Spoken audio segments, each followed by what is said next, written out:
waxaan idin soo gudbinaynaa qiso aad u xiiso badan.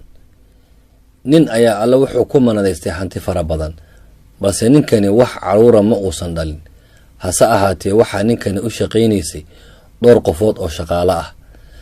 maalin maalmaha ka mid ayuu wuxuu isugu yeeray shaqaalihiisii, wuxuuna u sameeyey casho. ruux walibana wuxuu soo hordhigay kitaab qur'aan ah iyo bashqad ay ku jirto xoogaa lacag ah.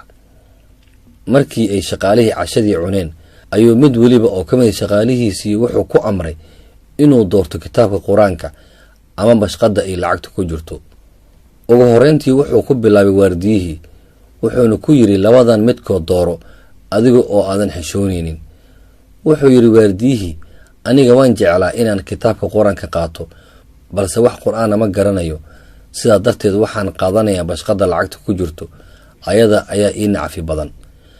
kadib wuxuu ku xijiyay ruuxii beerta uga shaqaynayay. wuxuu yiri ruuxii beerta ka shaqaynayay, waxaa iga xanuunsan xaaskayga, wax lacag oo aan ku daaweyna ma haysto. haddii aysan arrintaa jiri lahayn waxaan dooran lahaa kitaabka quraanka. kadib wuxuu u yiri ruuxii raashinka u karinayay, wuxuu ku yiri labadan midkood dooro. wuxuu yiri aniga akhriska aad ayaan u jeclahay, balse mashquulkayga ayaa badan, waqti aan wax ku akhrinay ma helayo, sidaa darteed waxaan dooranayaa lacagta bashqada ku jirto.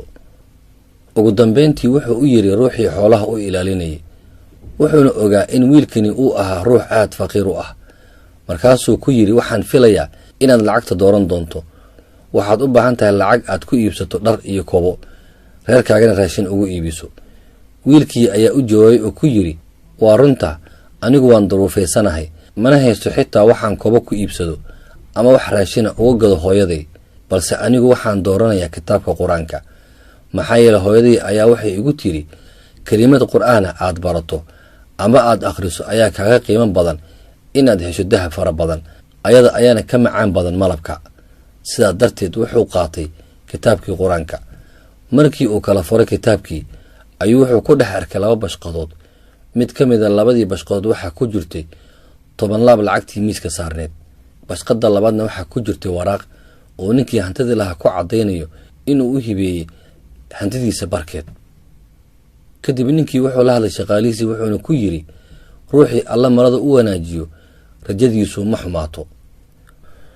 waad ku mahadsantahay daawashada muuqaalkan. haddii aad ku cusub tahay janalka maalmaha, fadlan subscribe dheh si ay kuu soo gaaraan muuqaalada cusub aan soo dhigi doono. mahadsanid.